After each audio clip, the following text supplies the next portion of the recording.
Good morning student. तो आज हम लेसन नंबर 7 हार की जीत, जिस पाठ के लेखक है सुदर्शन। तो देखिए, सुदर्शन का जन्म सन 1896 में हुआ था और उनका निधन सन 1968 में हुआ था। सुदर्शन का मूल नाम बद्रीनाथ शर्मा था। आपका जन्म पंजाब के सियालकोट में हुआ था। जब आप 6वें दर्जे में थे तभी आपने प्रथम कहानी लिखी थी। प्रेमचंद की तरह आपने भी उर्दू में लेखन प्रारंभ किया। तत्पश्चात हिंदी में लिखने लगे। नाटक, कहानी तथा उपन्यास लिखकर हिंदी साहित्य को समृद्ध किया। तो बच्चों, इस शीर्षक का नाम है हार की जीत। पाठ का शीर्षक है हार की जीत। तो प्रस्तुत कहानी जो है वो सुदर्शन जी द्वारा लिखित एक उपदेश प्रधान कथा है। तो जो मानव भावनाओं पर आधारित है, यानी कि बुरे से बुरे व्यक्ति में भी कुछ न कुछ अच्छाई ज़रूर होती है। इस आदर्शवादी कहानी से यही बात सिद्ध होती है। तो इस कहानी में हमें आपको ये बताया है कि एक डाकू एक साधु को धोखा देता है, परंतु उस साधु की सज्जनता देखकर उसका हृदय परिवर्तन हो जाता है। अपने किए पर उसे सिर्फ पश्चाताप ही नहीं होता, बल्कि वह अपनी भूल का सुधार भी करता है। इस तरह साधु हार कर भी जीत जाता है और डाकू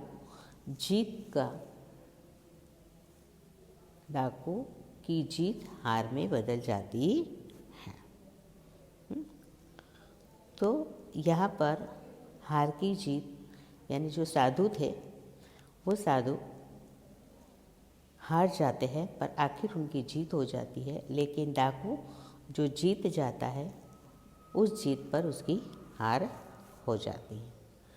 तो बच्चों, आपको इस कहानी में विनम्रता, उदारता, पश्चाताप, दयाभाव, लोकहित की आकांक्षा आदि मूल्य को समाविष्ट किया गया है।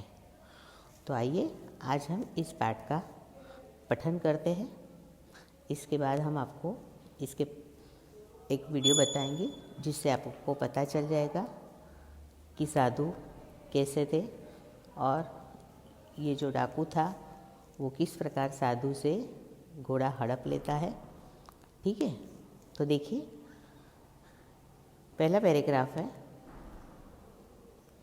माँ को अपने बेटे और किसान को अपने लहलहाते खेत देखकर जो आनंद आता है, वही आनंद बाबा भारती को अपना घोड़ा देखकर आता था। क्या कहते हैं?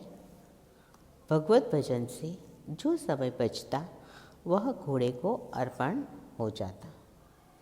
वह घोड़ा बहुत ही सुंदर और बलवान था। इसके जोड़ का घोड़ा सारे इलाके में न था। बाबा भारती उसे सुल्तान कहकर पुकारते, अपने हाथ से खरहरा करते। खरहरा करना मतलब, हाँ, आपके जैसे आप बाल बना दो ना कंघी से, वो ब्रश से मुंह साफ कर दो, तो कंघी या ब्रश होता है तो वो घोड़े का शरीर साफ करने का एक ऐसा ब्रश आता है, यानी कंघी आती, उसे खरहरा कहते हैं। तो हाथ से खरहरा करता, खुद दाना खिलाते और देख देख कर प्रसन्न होते। उन्होंने रुपया, माल असबाब मतलब क्या? हाँ, असबाब यानी वस्तु। है ना? ज़मीन आदि अपना सब कुछ छोड़ दिया था, यहाँ तक कि उन्हें नगर के जीवन से घृणा थी। घृणा यानी नफरत थी। अब गांव के बाहर छोटे से मंदिर में रहते और भगवान का भजन करते। मैं सुल्तान के बिना नहीं रह सकूंगा, उन्हें ऐसा लगने लगा था। वे उसकी चाल पर लट्टू थे। कहते ऐसे चलता जैसे मोर घटा को देखकर नाच रहा। जब तक संध्या के समय सुल्तान पर चढ़कर 8-10 मील का चक्कर न लगा लेते, उन्हें चैन न आता। तो बच्चों, इस पैराग्राफ में आपको क्या बताया है कि माँ को अपने बेटे से, यानी हमें हमारी माँ बहुत प्यार करती है। किसान को सबसे प्यारा और आनंदित क्या है ना, माँ को। जैसे बेटा कहीं ट्रॉफी लेके आया है, पढ़ाई में बहुत होशियार है, अव्वल है, तो वो उसे बहुत खुशी होती है, उससे वो आनंद महसूस करती है, खुशी व्यक्त करती है। उसी प्रकार किसान को भी यदि उसने खेतों में कुछ बोया है तो उसके खेत में क्या है कि जो अनाज है वो लहलहाने लगता है, यानी कि बहुत सी फसल उग निकलती है। वो जो उसने जो चाहा था उससे भी अधिक फसलें उसके खेत में नज़र आई, तो वो खुश हो जाता है। तो उसी प्रकार बाबा भारती को भी उनके पास जो घोड़ा था वो घोड़ा ऐसे ही पसंद था। उन्होंने अपना घर बार सब कुछ छोड़ दिया था, ज़मीन जायदाद सब कुछ। तो वो सब कुछ छोड़कर वो एक गांव में आए थे। वहाँ पर भगवान की भजन भक्ति करते, मंदिर में ही। और उनके पास एक घोड़ा था, तो उस घोड़े को वो अपने बेटे जैसा रखते थे। उन्होंने उसका नाम भी रखा। क्या नाम रखा था? सुल्तान। अब उस सुल्तान के साथ वो अपना वक्त बिताते, थोड़ा वक्त भगवान का भजन कीर्तन करने में और थोड़ा वक्त सुल्तान के पीछे। जैसे माँ अपने बेटे को खाना खिलाती है, प्यार से सुलाती है, उसे कोई चीज़ें चाहिए तो उसके लिए उसे पैसे देती है, बराबर, सब कुछ। तो ऐसे ही बाबा भारती अपने सुल्तान के साथ करते थे। उनके पास बहुत धन दौलत थी, बहुत सामान था, पर वो सब उन्होंने क्या कर दिया? छोड़ दिया। क्यों छोड़ दिया? क्योंकि उनको संसार में कोई रस नहीं था। उन्हें संसार में कोई दिलचस्पी नहीं थी। वो संसार से घृणा करते थे, यानी अपने संसार के जीवन से उन्हें घृणा थी। तो फिर उन्होंने क्या किया? गांव के बाहर एक मंदिर था, वहाँ पर वो आ गए। फिर उन्होंने थोड़े मंदिर के थोड़े नज़दीक एक क्या बनाया? एक अस्तबल बनाया। वहाँ वो अपने घोड़े को रखते। फिर समय के अनुसार उससे हर रोज़ शाम को घुमाने ले जाना और फिर उसे प्यार से खाना खिलाना, फिर प्यार से उसको उसके अपने हाथों से उसके सिर पर हाथ फेराना। तो ये सब वो अपना समय इसी प्रकार बिताते थे। फिर जब कोई समय बचता तो शाम को उसे घुमाने भी ले जाते। वो घोड़ा ऐसा था, चलने में एकदम तेज था, देखने में भी सुंदर था, इसलिए बाबा भारती क्या करते थे? उसे देखकर प्रसन्न हो जाते थे। उसे देखकर क्या हो जाते थे? प्रसन्न हो जाते थे। तो कहते हैं जैसे मोर घटा को देखकर नाचता है, वैसे ही बाबा भारती क्या करते थे? अपने इस सुल्तान को देखकर प्रसन्न हो जाते थे। पर जब तक उन्हें अपने घोड़े को चक्कर न लगा लेते, उसे घुमाने न ले जाते, तब तक उन्हें चैन नहीं आता था। अब देखिए, चैन न आना ये मुहावरा है, यानी मानसिक शांति मिलना। जब तक वो उसे चक्कर न लगा लेते उन्हें चैन न आता था। चैन आना यानी मानसिक शांति न होना। बराबर। अब देखिए आगे नेक्स्ट पैराग्राफ। खड़गसी उस इलाके का कुख्यात मतलब बदनाम हुआ डाकू था।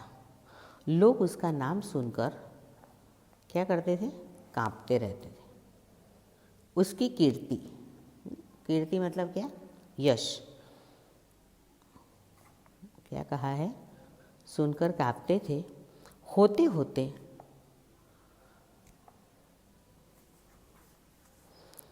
होते सुल्तान की कीर्ति उसके कानों तक पहुंची। देखो, उसका हृदय उसे देखने के लिए अधीर हो उठा।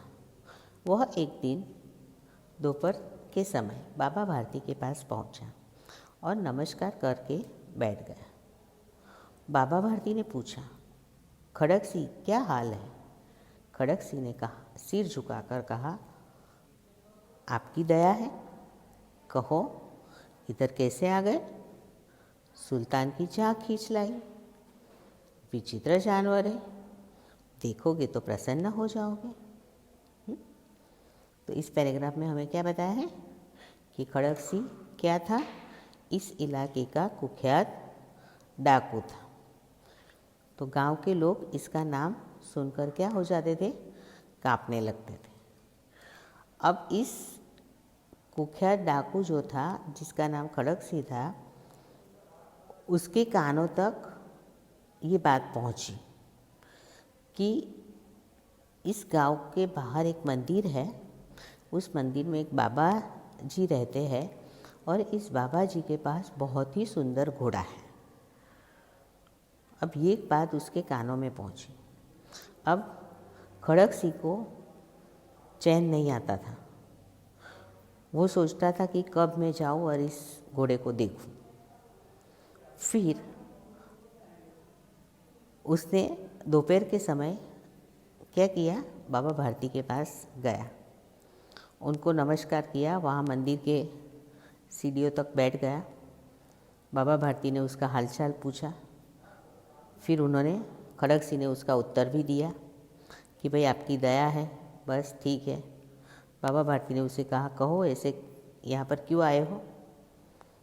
तो खड़गसी ने कहा कि बस तुम्हारे घोड़े की चाह मुझे खींच लाई। चाह यानी इच्छा, प्रेम, देखने की इच्छा खींच लाई। सुना है विचित्र जानवर है। बाबा भारती उसे क्या कहते हैं कि मेरा घोड़ा तो कैसा है, देखोगे तो प्रसन्न हो जाओगे। तो इस प्रकार बाबा भारती खड़गसी को अस्तबल की ओर ले जाते हैं। आइए आगे देखते हैं। देखो, ये है खड़गसी और ये है बाबा भारती।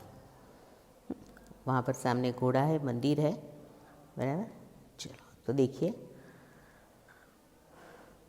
मैं भी बड़ी प्रशंसा सुनी। मैंने भी बड़ी प्रशंसा सुनी है। ऐसा कौन कहता है? खड़गसी। किसको कहता है? बाबा भारती को। उसकी चाल तुम्हारा मन मोह लेगी। अब ये कौन कहता है? बाबा भारती खड़गसी को कहते हैं कि उसकी चाल तुम्हारा मन मोह लेगी। तो कहते हैं देखने में भी बड़ा सुंदर है। ये किसने कहा? खड़गसी ने। खड़गसी ने बाबा भारती से क्या कहा? मैंने सुना है वो देखने में भी बहुत सुंदर है। क्या कहना, जो उसे एक बार देख लेता है उसके हृदय पर उसकी छवि अंकित हो जाती है। ये भी मुहावरा है, देखो, हृदय पर छवि अंकित हो जाना। हृदय पर छवि अंकित होना यानी अच्छी तरह याद रह जाना। ओके। बहुत दिनों से अभिलाषा थी, अभिलाषा यानी इच्छा, आज उपस्थित हो सका। तो ये कौन कहता है? क्या कहना, जो उसे एक बार देख लेता है उसके हृदय पर उसकी छवि अंकित हो जाती। ये बाबा भारती किसे कहते हैं? खड़क सिंह को। अब खड़क सिंह बाबा भारती से क्या कहता है? बहुत दिनों से अभिलाषा थी, अभिलाषा यानी इच्छा थी, इसलिए आज मैं उसे देखने के लिए यहाँ पर उपस्थित हुआ हूँ। ओके, चलो अब आगे देखिए। बाबा भारती और खड़क सिंह अस्तबल में पहुँचे। अस्तबल यानी घोड़साल या अश्वशाला, बराबर, जहाँ घोड़ा बांधा जाता है। शब्द समूह के लिए एक शब्द पूछा जाए कि घोड़े बांधने की जगह, तो क्या अस्तबल, बराबर। और समानार्थी पूछा जाए तो घोड़साल या अश्वशाला, बराबर। ओके, अस्तबल में पहुँचे। बाबा ने घोड़ा दिखाया घमंड से। खड़क सिंह ने घोड़ा देखा आश्चर्य से। उसने सहस्त्रों घोड़े देखे थे, सहस्त्रों, सहस्त्र माने हजारों घोड़े देखे, पर ऐसा बाका घोड़ा उसने, 1000 घोड़े देखे पर ऐसा बाका घोड़ा मैंने देखा नहीं। हजारों घोड़े देखे परंतु ऐसा बाका घोड़ा, बाका यानी निराला, शानदार, उसकी आंखों से कभी न गुजरा। सोचने लगा भाग्य की बात है, ऐसा घोड़ा खड़क सिंह के पास होना चाहिए था। इस साधु को ऐसी चीज़ों से क्या लाभ? कुछ देर तक आश्चर्य से खड़ा रहा। इसके पश्चात उसके हृदय में हलचल होने लगी और बोला,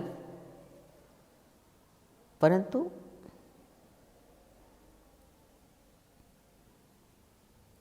भाग्य की बात है, ऐसा घोड़ा खड़क सिंह के पास होना चाहिए था। इस साधु को ऐसी चीज़ों से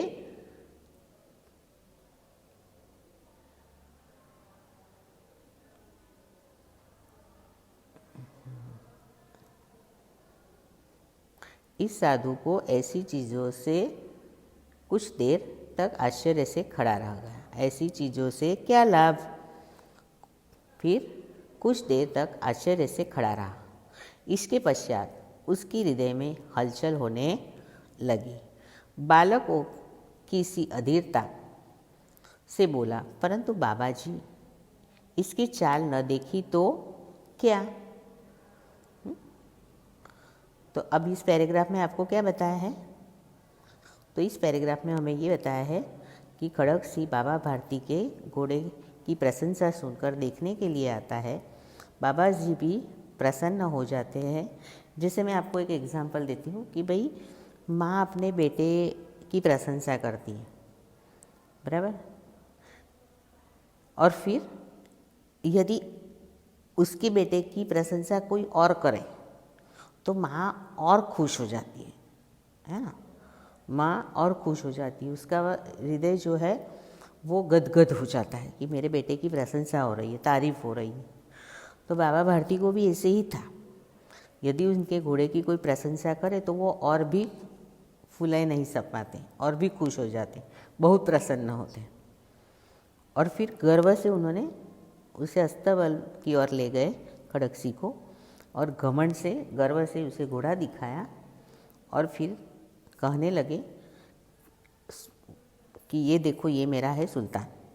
अब खड़क सिंह के मन में क्या बात चल रही थी कि मैंने तो ऐसे 1000 घोड़े देखे, पर ऐसा सुंदर और ऐसा शानदार घोड़ा तो मैंने कभी नहीं देखा, मेरी आंखों से कभी गुजरा ही नहीं। आंखों से गुजरना यानी देखना, है ना, ये भी मुहावरा है। फिर कहता है कि ये तो भाग्य की बात है ना, ये तो नसीब की बात है, इनके पास है, मेरे पास नहीं है। पर खड़क सिंह का मन लालची हो गया। वो सोचने लगा, इस साधु को इस घोड़े की क्या ज़रूरत, ऐसा सुंदर घोड़ा तो मेरे पास होना चाहिए, इस साधु को ऐसी चीज़ों से क्या। इस प्रकार वो कुछ देर आश्चर्य से वहाँ पर खड़ा रहेगा। फिर इसके पश्चात उसके हृदय में हलचल होने लगी। क्या होने लगा, उसके हृदय में हलचल होने लगी। वो सोचने लगा कि अब मैं क्या करूं। बालकों की भांति वो बोला, परंतु बाबा जी इसकी चाल न देखी तो क्या, है ना, मैंने घोड़ा तो देखा, घोड़ा तो बहुत सुंदर है, पर मैंने इसकी चाल तो देखी नहीं। अब तो बाबा जी और भी प्रसन्न हो गए कि ये तो मेरे घोड़े की प्रशंसा कर रहा है, मेरे सुल्तान की प्रशंसा कर रहा है, तारीफ कर रहा है। तो माँ तो और भी खुश हो जाती है ना, अपने बेटे की कोई प्रशंसा करे तो वो भी प्रशंसा, तो कि हाँ हाँ चलो देखो। तो बाबा भारती और खड़ग सिंह की इस प्रकार ये बातें चल रही थी और उसकी चाल देखने के लिए बाबा जी ने कहा ठीक है, बाबा जी तो मनुष्य ही है, आगे देखिए। परंतु अपनी वस्तु की प्रशंसा दूसरे के मुख से सुनने के लिए उनका हृदय अधीर हो गया। फिर घोड़े को खोलकर बाहर ले गए। घोड़ा वायु वेग में उड़ने लगा। घोड़े की चाल देखकर उसके हृदय पर सांप लौट आया। हृदय पर सांप लौट आना यानी कि आश्चर्य में पड़ जाना, है ना, ईर्ष्या पैदा होना। हृदय पर सांप लौटना यानी ईर्ष्या पैदा होना। वह डाकू था और जो वस्तु उसे पसंद आ जाए उस पर वह अपना अधिकार समझने लगता था। उसके पास बाहुबल था और आदमी थे। बाहुबल यानी शारीरिक शक्ति थी। जाते जाते उसने कहा, बाबा जी मैं यह घोड़ा आपके पास न रहने दूंगा। बाबा भारती डर गए। अब उन्हें रात को नींद न आती। सारी रात अस्तबल की रखवाली में कटने लगी। प्रतिक्षण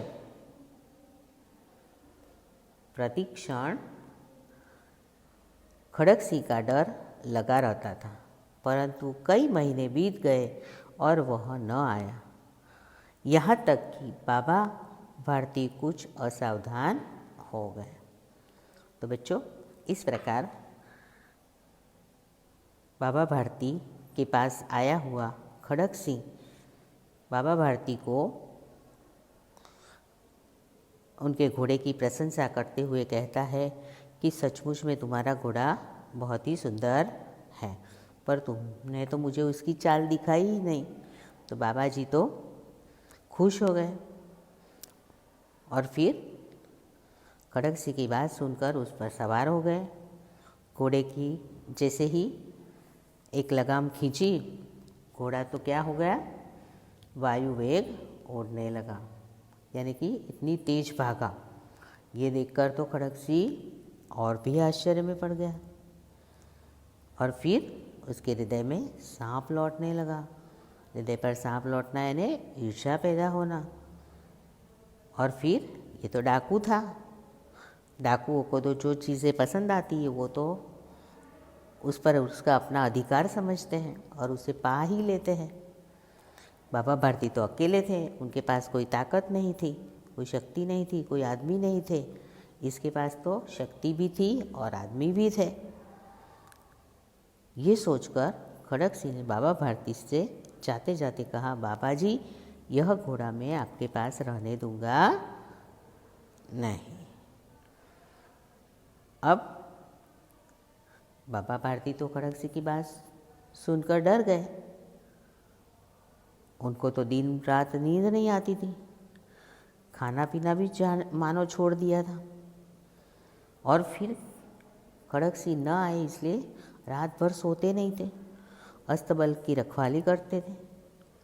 प्रति क्षण एक एक क्षण खड़ग सिंह का उनको डर लगा रहता था कि मैं यहाँ नहाने जाऊँ तो खड़ग सिंह आ जाए, भगवान की पूजा भक्ति करूँ तो खड़ग सिंह आ जाए, मैं उसे कहीं घुमाने ले जाऊँ तो खड़ग सिंह आ जाए और मेरे सुल्तान को ले जाए।